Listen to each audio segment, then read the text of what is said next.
నమస్తే ఫ్రెండ్స్, అందరికీ నమస్కారం. ఈరోజు మనము విజయవాడలో వెంకటాయపాలెంలో ఉన్న వెంకటేశ్వర స్వామి గుడి ఉంది కదా.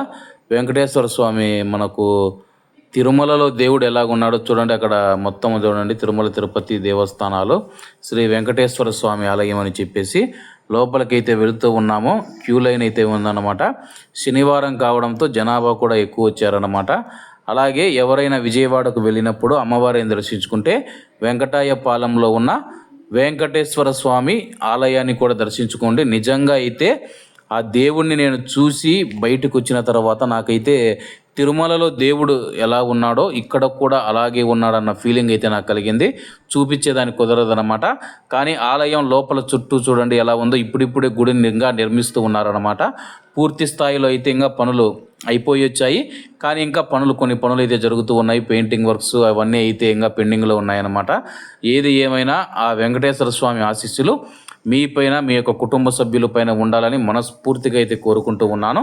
లోపల గుడి చూడండి ఇలాగైతే ఉందన్నమాట. కొత్త గుడి. ఎవరైనా వచ్చిన వారు కంపల్సరీగా అయితే చూడండి. ఇక్కడ కొంతమంది ఫోటోలు కూడా దిగుతూ ఉన్నారన్నమాట. దేవుడి దగ్గరికి వచ్చినప్పుడు ఎవరైనా సరే కానీ ఇక్కడ బ్యాక్ సైడ్ అనమాట, అక్కడ చాలామంది అయితే మనం ముక్కుంటాం కదా, అక్కడైతే అనమాట చూడండి జనాలంతా ఫుల్ అయితే వచ్చారు. అలాగే ఇక్కడ మన బాలకృష్ణ గారు అలాగే కొరటాల శివ గారి మూవీ ఓపెనింగ్ కూడా ఇక్కడే జరిగిందనమాట.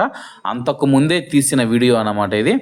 వాళ్ళు ఇంకొక 4-5 రోజులకు వస్తారనగా నేను విజయవాడకి వెళ్తే అక్కడైతే తీసాను అనమాట. అలాగే లోపల దేవుడిని చూపించేదానికి కెమెరా అలో లేదని చెప్పేసి అక్కడ రాశారనమాట.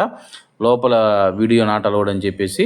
ఇక్కడ సైడ్ చూడండి మనకు ఏనుగు బొమ్మలు అన్నీ, దేవుళ్ళ బొమ్మలు అన్నీ ఉన్నాయన్నమాట.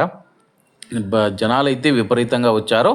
అలాగే క్యూ లైన్ కూడా తొందరగా అయితే వెళ్ళిపోతూ ఉందన్నమాట. ఎవరికి ఎటువంటి ఇబ్బంది లేకుండా అన్ని ఏర్పాట్లు అయితే చేయడం జరిగింది. అలాగే ఇది వచ్చేసి మనకు గుడి అమరావతిలో ఉంది కాబట్టి ఎవరైనా వచ్చినప్పుడు కంపల్సరీగా అయితే ఒకసారి దర్శనం అయితే చేసుకోండి. ఇంకా క్యూ లైన్ అయితే అక్కడ ఉందన్నమాట. ప్రసాదం అయితే ఇచ్చారనమాట. ఎందుకో మనం ఇంట్లో ఎంత చేసుకున్నా కానీ ప్రసాదం అంత రుచిగా అయితే ఉండదు. గుళ్ళల్లో చేస్తూ ఉన్న ప్రసాదం మనం తింటే కానీ రుచి చాలా బాగుంటుందన్నమాట. అలాగే చూడండి బయటకు వచ్చేసిన తర్వాత మొత్తం గుడి చూపిస్తాను చూడండి, పైనుంచి కింది వరకు ఇదంతా గుడి అనమాట. ఎవరైనా మీరు ఇప్పటి వరకు వచ్చి ఉంటే కానీ కంపల్సరీగా అయితే కామెంట్ చేయండి. అలాగే మన యొక్క వీడియో నచ్చినట్లయితే తప్పకుండా లైక్ చేసి షేర్ చేసి మన యొక్క ఛానల్ అయితే సబ్స్క్రైబ్ చేసుకోండి. ఆ వెంకటేశ్వర స్వామి ఆశీస్సులు మీపైన, మీ యొక్క కుటుంబ సభ్యులపైన ఉండాలని మనస్ఫూర్తిగా కోరుకుంటూ ఉన్నాను.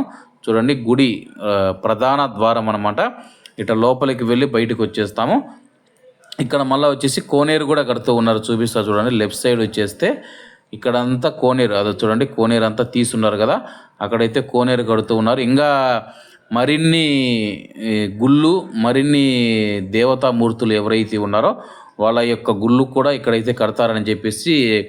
అలాగే స్థలం చూసుకుంటే దండిగా ఉంది కాబట్టి కడతామని అయితే చెబుతూ ఉన్నారు అక్కడ ఉండే వాళ్ళని అడిగితే. కానీ మేమైతే బయటకు వచ్చేసాము. బయట అయితే కానీ స్థలం విశాలంగా ఉందన్నమాట. రైట్ సైడ్ చూడండి ఇంకా అక్కడైతే పనులు జరుగుతూ ఉన్నాయన్నమాట. అంటే ఏ గుడి కడుతున్నారో తెలియదు కానీ అక్కడైతే పనులు జరుగుతూ ఉన్నాయి. ఇదంతా పార్కింగ్ ప్లేసు, ఇది బైక్ పార్కింగ్ ప్లేసు. కొద్దిగా ముందుకు వెళ్ళామంటే కానీ అదంతా కారు పార్కింగ్ ప్లేస్ అన్నమాట. కాబట్టి ఎవరైనా వచ్చితే కానీ తప్పకుండా అయితే దేవుడి దర్శనం అయితే చేసుకోండి. ప్రతి శనివారం ఇక్కడ తిరుమల లడ్లు కూడా దొరుకుతాయి అన్నమాట. మేము కూడా తీసుకున్నాం. Okay friends, bye.